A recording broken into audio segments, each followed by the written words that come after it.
Rikthehemi në pjesën e tretë të emisionit. Zoti është me durimtarët, a jemi ne ata. Durim për mos bërë apo për të bërë, diçka. Jënë dy sene, këtu nga njerë është ndalueshme me bë sabër, me bë durim. Fetarisht, kemi disa sene që është ndalueshme me bë durim. Kjo është interesant. Zoti ka thënë unë jam me durimtarët.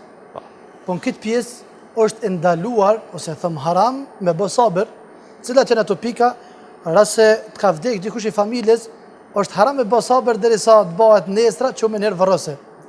Rase me një vlla tanin nuk fol, me një aq tanin, një fëqi tanin, një idhnushëm, atër është ndalueshme me bë sabër, me prit një javë, një muj, po me një herë shka bë sabër, dhe treta, rase ti se njeri, ende je musliman, dhe ende s'ke shku me hap deri në xhamis me him më fal, mos bë sabër derisa të plakesh për shka me një herë.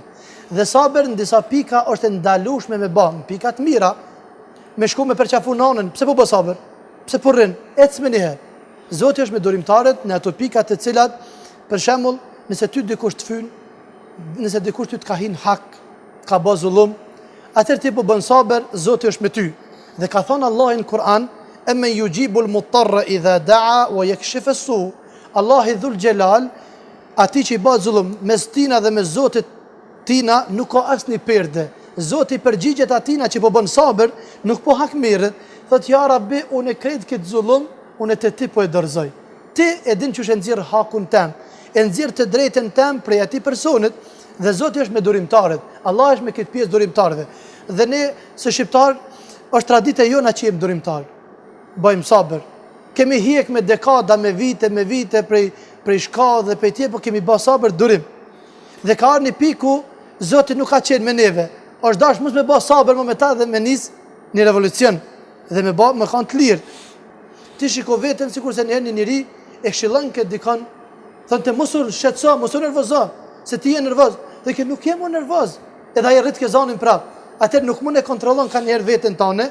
Për këtë arsye ka thënë pejgamberi alayhi salam, el mu'minune nasaha, muslimanët janë këshilltar, e këshillojnë njëri tjetrin, wal munafiqune ghashasha, munafikat, ata që janë lojal, ata njëri tjetrit ja bëjnë rrafsh përpara dhe mrapa e kanë gropën ku e gjujnë atë.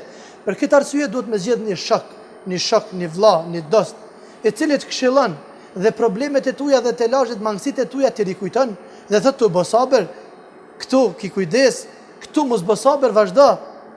Pejgamberi alayhi salam vetë ka këshilluar sahabët e tij. I ka këshilluar pejgamberi jon sallallahu rabbi wa salamu alayhi. Dhe i ka këshilluar për me bë sabër.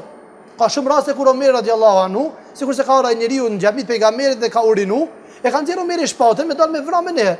Ka pejgamberi sa bë sabër, e ka këshilluar me ne nalo. Dhe po thot pejgamberi në hadithin te Imam Muslimi, po unsur akhaka zaliman aw mazluma.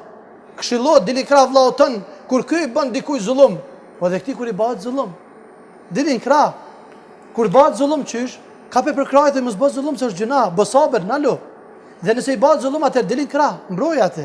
Doktor, është ka që rëndësishme pra njeriu se ka krah në jetën e tij për ta cytur ose për ta përmbajtur në momente të caktuar.